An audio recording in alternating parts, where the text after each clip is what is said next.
va a tomar su Biblia, la palabra de Dios, y busque el Evangelio según Lucas, capítulo 4, ya estaremos meditando del 16 al 30. Vamos a hacer una oración, lo voy a invitar a que cierre sus ojos. Amado Dios, bendice tu palabra, bendice la meditación de nuestro corazón, que seas tú hablando a través de mi vida y hablando a cada corazón, que quites todo estorbo, Señor, que impida que tu palabra haga lo que tú te has propuesto, que haga tu voluntad, Señor. Tuya es la gloria y es la honra y estamos en tus manos, que son seguras, que son santas y que son nuestro refugio. Amén. El sermón de esta tarde se titula así: apariencias, porque la apariencia para nosotros realmente es importante. Si para usted no fuera importante, no se hubiera bañado, las mujeres no se hubieran maquillado, ni hubiéramos pasado algún tiempo escogiendo qué nos íbamos a poner. Claro, vengo a la casa de Dios, tengo que verme bien, pero la apariencia nos importa. Hay gente que le importa en mayor grado y hay gente que le importa en menor grado, pero de alguna manera le damos relevancia. Sin embargo, nuestra sociedad también nos dice algo, que las apariencias, ¿qué cosa?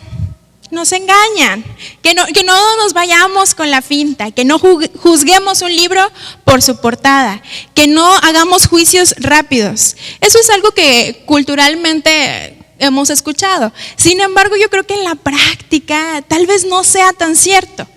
Por ejemplo, no sé si a usted le ha tocado ir a tiendas departamentales y va a veces como que en fachas y a lo mejor no es el mismo trato si usted va como viene ahorita Emanuel o el pastor, ¿no? De traje y de corbata. Si usted entra a la tienda, muy probablemente alguien se acerque, se le ofrece algo. Porque pues a veces la vestimenta a las personas les comunica algo. Y a lo mejor y usted iba para una boda y es el único día que se va a vestir de esa manera, pero para el vendedor esta persona transmite que es importante. La ropa le ha dicho todo. No sabe ni a qué se dedica, pero ya le vio la corbatita, el saquito o el trajecito y dice, muy bien. Habrá gente que conoce de marcas y sabe qué trae puesto. Entonces va a decir, no, pues si trae tal bolsa, entonces tiene tal estatus. Total, estamos inmersos en esto de las apariencias. Y sin embargo, la sociedad nos enseña, no te guíes por las apariencias. Pero nosotros seguimos dándole importancia a las apariencias. Dentro de la iglesia no se diga, hay veces que entra una persona desarreglada y a lo mejor dices, si se sienta a mi lado yo voy a hacer 2 pasitos para acá. Y si llega alguien que huele así bien rico y ese hermano está estrenando perfume, ¿cuál será? A ver, venga hermana, déjame el abrazo para disfrutar de su perfume. Entre hermanas. Cositas así, ¿no? Que las apariencias decimos que no son tan relevantes, pero yo creo que les damos un peso increíble. A veces decimos, ¿qué van a decir de mí si yo uso tal cosa? ¿O qué van a decir de mí si esto, si aquello? Nos han enseñado también de que te fijes qué haces, porque pues te pueden cachar en la movida, ¿no? Y ándale, hermano, esa no era su esposa. No, era mi prima. Bueno, cosas así, ¿no? Las apariencias, a veces no sabemos ni qué está sucediendo, pero la apariencia ya nos dio un mensaje y nosotros así juzgamos a las personas. O no sé, a mí se me han acercado hermanas a decirme, cuando llegaste a la iglesia yo dije, ¿esa muchachita qué? Esa muchachita, ¿por qué está ahí? Mucha gente se lo pregunta y hay gente que todavía no encuentra respuesta. Pero hay personas que han visto que dicen, es Dios. Y yo les digo, es Dios, porque la neta yo no tengo ningún mérito. No soy la gran cosa, nunca lo seré. Pero al Señor le plació llamarme al ministerio y pues aquí estoy y gloria a Dios. Y el día que no quiera que esté ya no voy a estar, porque Él es el que me sostiene. Las apariencias. Aún, yo tengo la anécdota. Mi mejor amiga a mí me caía mal, muy mal, y yo tenía un concepto de ella. Y ella tenía un concepto mío. Pero cuando nos vimos forzados por una maestra a convivir en un trabajo en equipo, y fuimos forzadas a convivir solas porque los del equipo nos dejaron abandonadas, nos conocimos. Y nos dimos cuenta que nos habíamos apresurado en emitir un juicio la una a la otra. ¿Por qué? Por cómo la había visto hablar, con quién se juntaba y viceversa. Las apariencias a veces nos estorban. Y bueno, En este relato, la ciudad donde estaba Jesús, llegó a un lugar donde él era conocido. No era un lugar donde, pues es la novedad. No, él había crecido con estas personas.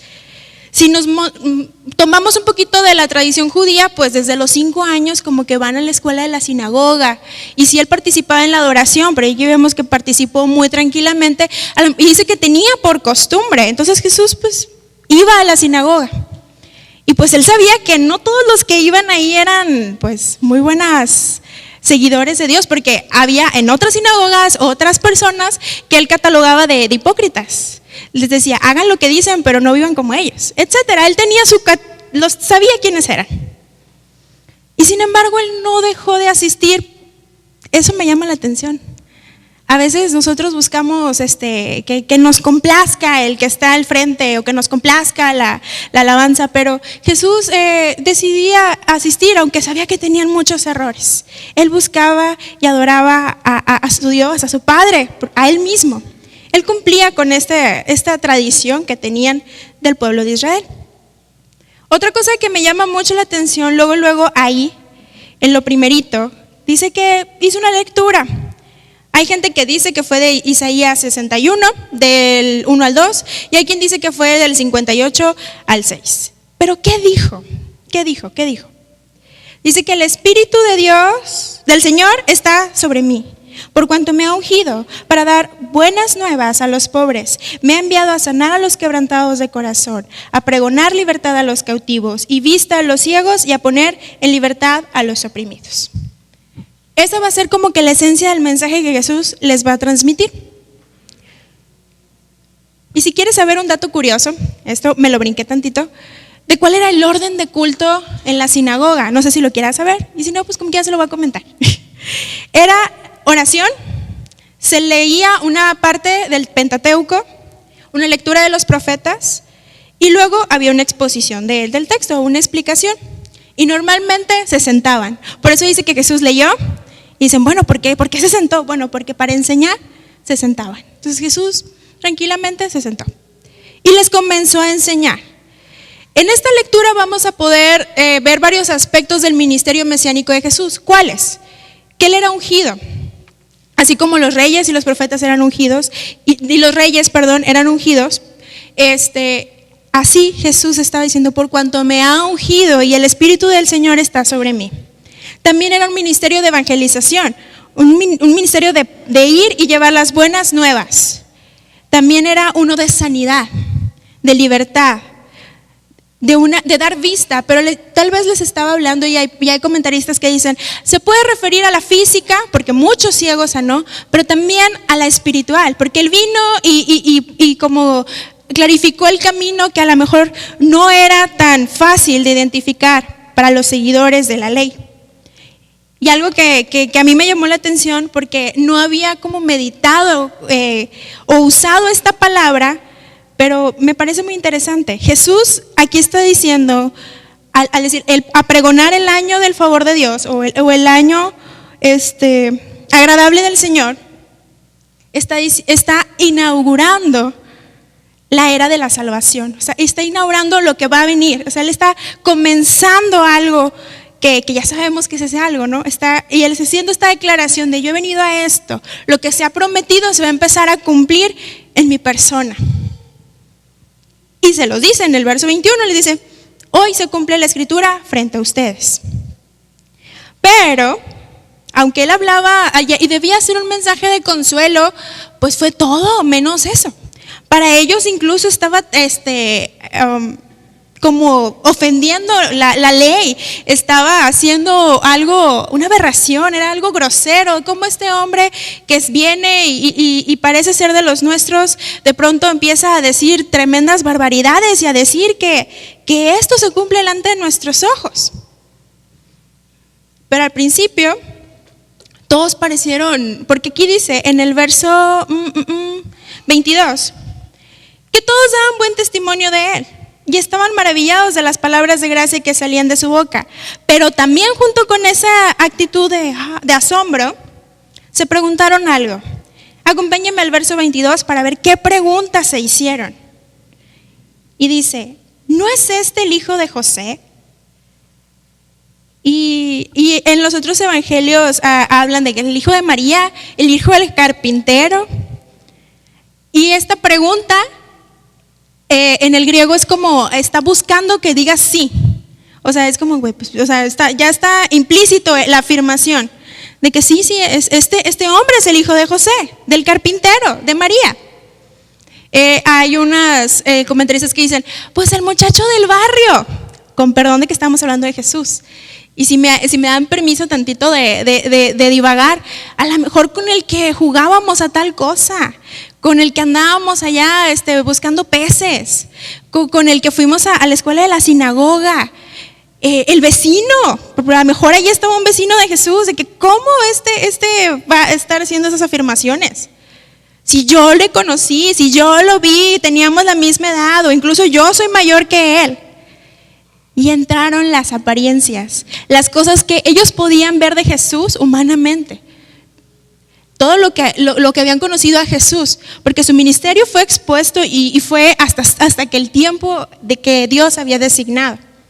Dios dio señales desde su nacimiento, pero fue hasta entonces, cuando él empezó su ministerio, que esta declaración empezó a hacer el ruido que debía hacerse, por decirlo de alguna manera, decir ruido. Entonces, estas personas se indignaron.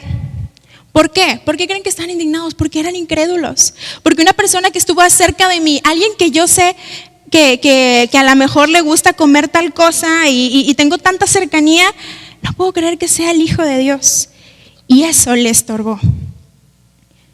En Mateo dice que estaban atónitos, eran incrédulos. En Mateo 13, 55 al 56 les digo, preguntan, ¿este era acaso el hijo del carpintero? Porque para ellos era demasiado difícil ver a esa persona como la deidad encarnada. Verso 23, él les dijo, sin duda me diréis este refrán, médico, cúrate a ti mismo. Y este era un método de enseñanza coloquial que se tenía. Y lo que se quería ilustrar era lo siguiente. Y se los voy a leer para que no parafrasearlo y a lo mejor que se pierda el sentido. Supongamos que un hombre intenta curar a otro cuando él mismo estaba enfermo de la misma manera. Sería natural pedirle primero que se curara a sí mismo y así manifestar que era digno de confianza. Eso era lo que ellos expresaban con esta, o lo que comúnmente se decía con esta declaración. Y Jesús les decía, probablemente piensan esto, pero, y aquí viene algo que todavía les pisó más los callos, pero para nosotros debe ser bien bonito porque le está dando lugar a los gentiles y pues nosotros somos gentiles. Es algo muy, muy, muy bonito que aunque para ellos los incomodó más de lo que ya los había incomodado. Dice el verso el 24 dice, de cierto os digo que ningún profeta es acepto en su propia tierra. Y en verdad os digo que muchas viudas había en Israel en los días de Elías, cuando el cielo fue cerrado por 3 años y 6 meses, y hubo una gran hambre en toda la tierra. Porque el mensaje de Dios siempre hubo chispazos de que la salvación era para todos, de que el mensaje era para todos, de que Israel iba a ser el instrumento, de que sí habían sido escogidos, pero que él también quería alcanzar a aquellos que estaban lejos. Por eso Elías fue con la viuda de Sarepta y hizo lo que tenía que hacer. Y algo que me llama la atención o que bastantes personas afirman es que así como estos profetas recordados y respetados por la nación de Israel en su tiempo encontraron incredulidad, en ese momento Jesús estaba viendo una incredulidad semejante en su ciudad natal. Dice, y tal vez por esa incredulidad Jesús, al igual que los profetas enviados por Dios, hacen milagros con personas que no se esperaba que hicieran milagros.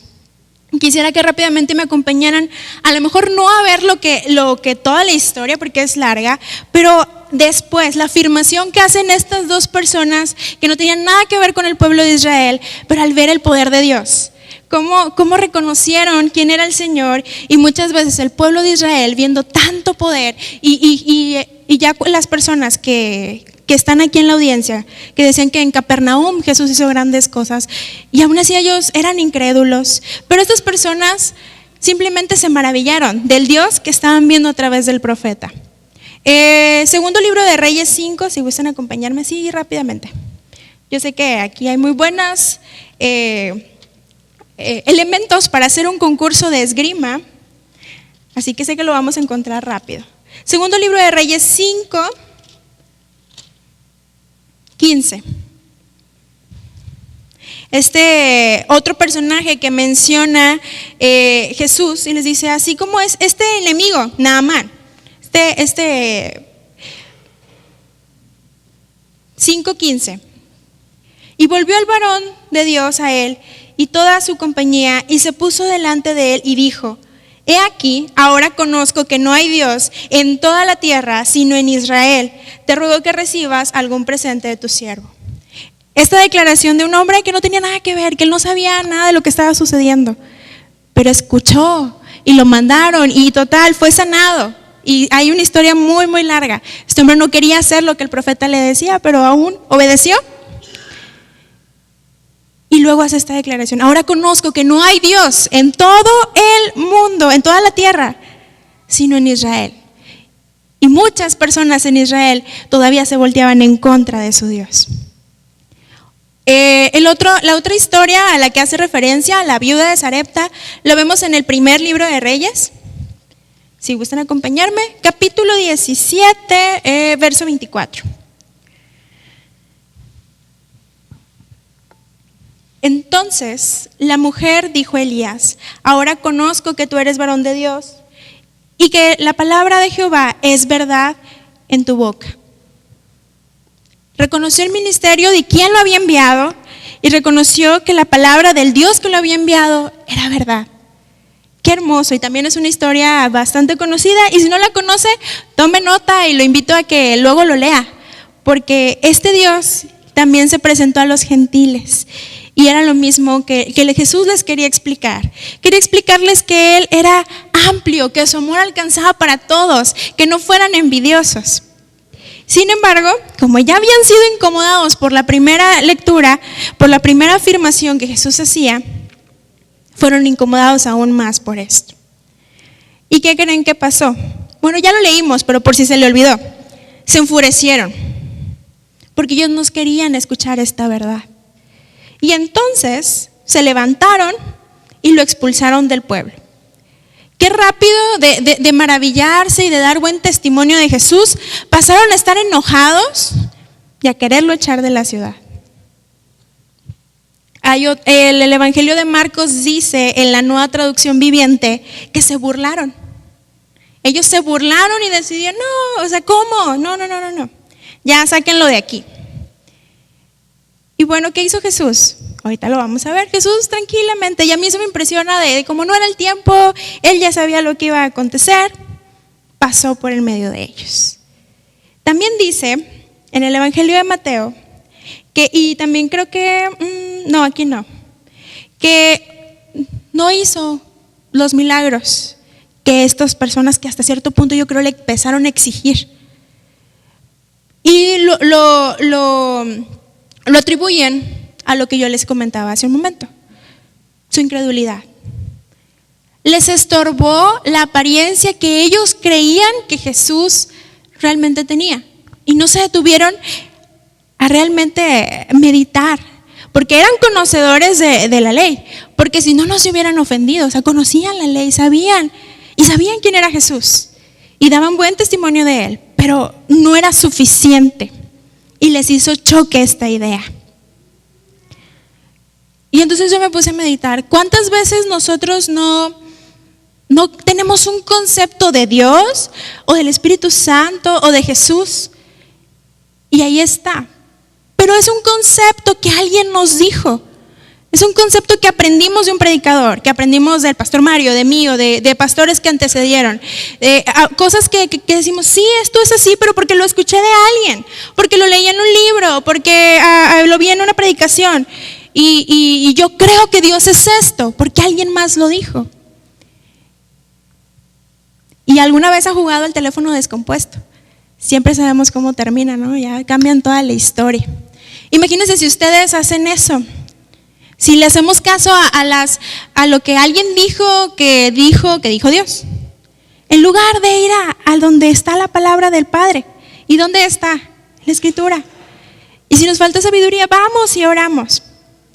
Sin embargo, creo que a veces es más fácil escuchar lo que alguien piensa de Jesús que ir a conocer a Jesús en la Escritura. Pero es que si nos detuviéramos a dejar lo que a lo mejor pueden ser apariencias que tenemos de Dios y venir y conocerlo realmente, no porque se contrapongan, a lo mejor va a veces que se van a contraponer, pero no es que se contrapongan, pero no es lo mismo que te platiquen a que tú lo entiendas, que tú lo saborees, que tú lo experimentes. No es lo mismo que sepas que Dios es amor, a que experimentes que Dios es amor. Nunca va a ser lo mismo. Muchas veces puedes saber que tienes una gran comisión, pero no es lo mismo que entiendas y que hagas algo por esa gran comisión. Como veíamos en la dominical, que está muy buena, a los que no asisten los invitamos. Hablaban acerca de una iglesia, la verdad no me acuerdo cómo se llamaba, no sé si era la de Esmira o algo así, pero decía que tenían un Jesús como un objeto histórico, como que sí, todo lo que tú gustes y mandes es Jesús, pero se quedó en la historia, no es el centro, no está aquí. Jesús ya no, o sea, lo veían de una diferente manera a una manera vivencial. ¿Será acaso que también vivimos de apariencias en eso? Es algo que influencia nuestra sociedad, pero no debiese, porque el cristiano no vive de apariencias, vive para agradar a Dios. Y a veces las apariencias crean enemistades dentro de la iglesia, y a veces las apariencias nos hacen fácil el camino y no oramos, porque pues si dicen que esto es así, bueno, agarro esta promesa y la creo porque alguien dice.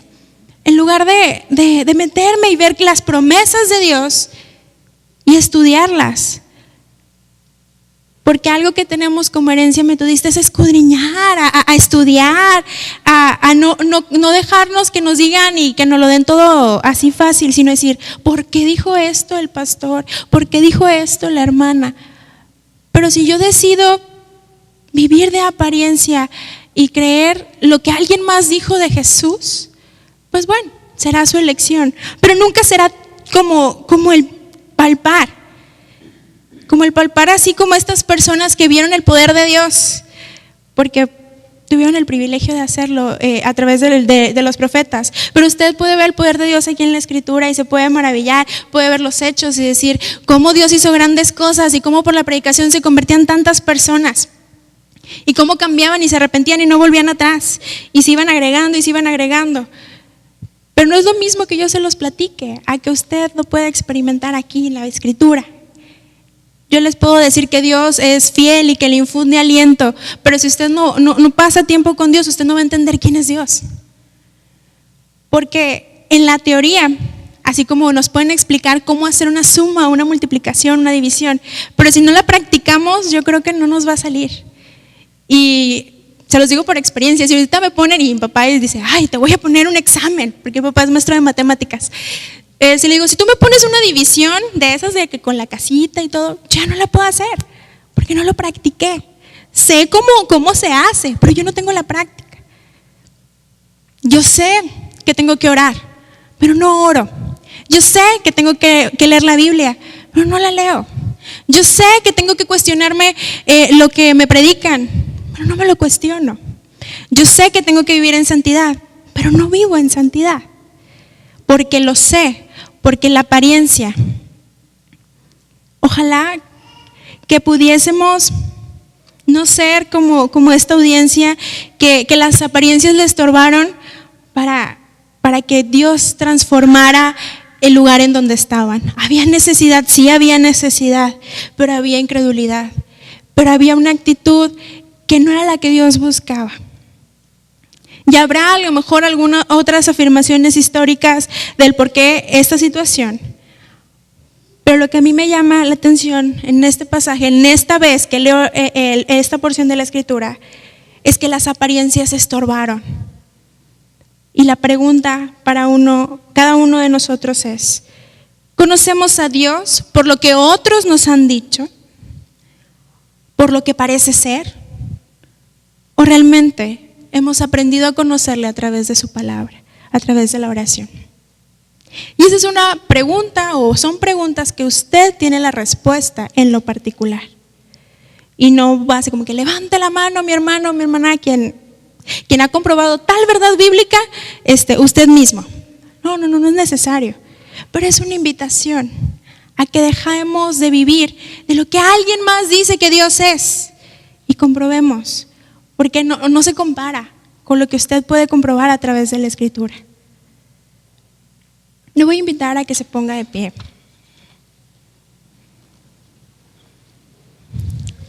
Y algo que debemos entender todos los cristianos es que no somos una obra terminada, somos algo que está en proceso. Y como estamos en proceso, pues nadie de nosotros puede afirmar que conoce la Escritura de pasta a pasta y que domina todos los temas y que podemos dar cátedra de esto.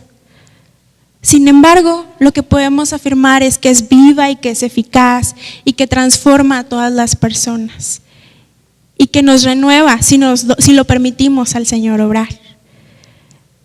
Yo tengo el deseo en mi corazón de que el Señor siga renovándose cada vez más en Celia, que Celia pueda ser diferente, que Celia pueda dejar todo lo que estorbe para poderlo entender.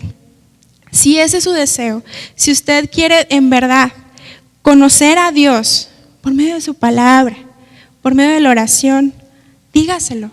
Dígaselo: Señor, a lo mejor tal vez me estorban cosas que ni yo sé que me estorban, como en la audiencia le estorbaba las apariencias. ¿Qué me estorba, Señor, para que yo te pueda conocer sin que alguien más me cuente quién eres tú? Porque todos tenemos acceso a una comunión. No hay mediadores, no necesitamos que alguien nos cuente quién es Dios, porque Él está con los brazos abiertos, siempre buscando instruirnos, transformarnos, consolarnos. Así que dígaselo a Dios, cierre sus ojos y dígaselo a Dios. Usted sabe qué es lo que ha estorbado para que Dios transforme su vida, para que la palabra haga efecto. Y si usted ha vivido de lo que otras personas han dicho, dígale en esta tarde: Señor, yo te quiero conocer personalmente. Yo quiero experimentar lo que otros dicen que tú eres, pero yo quiero afirmar como esa viuda, o como Naamán, que tú eres el único Dios, que yo pueda ver tu poder y pueda asombrarme a través de tu palabra. ¿Quién eres tú? Que ya nadie me cuente, que yo te pueda experimentar.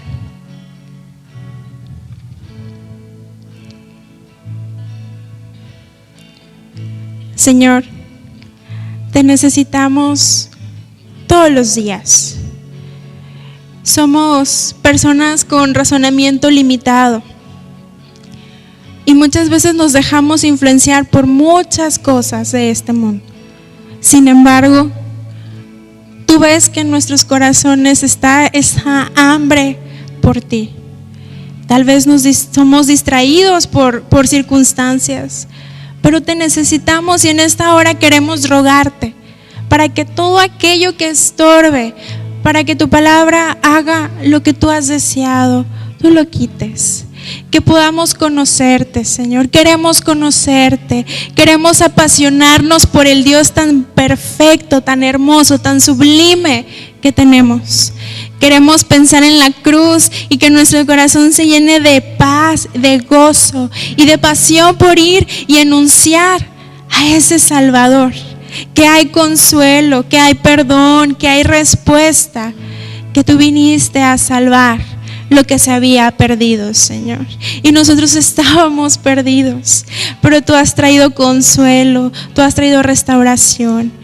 Y en esta hora, Dios, te rogamos para conocerte de una manera diferente en este año. Que este año sea de transformación, pero mediante tu palabra. que tú hagas cosas grandes, pero en la comunión, en la intimidad, en el aposento.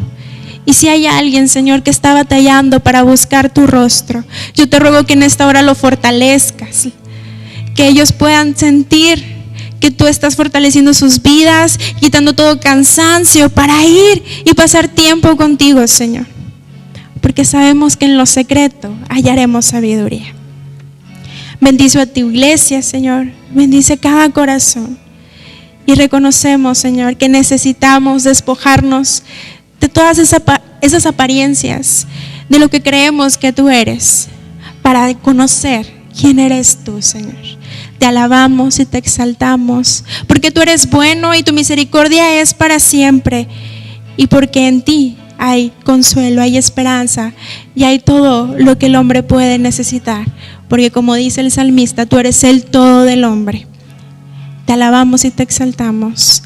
Amén.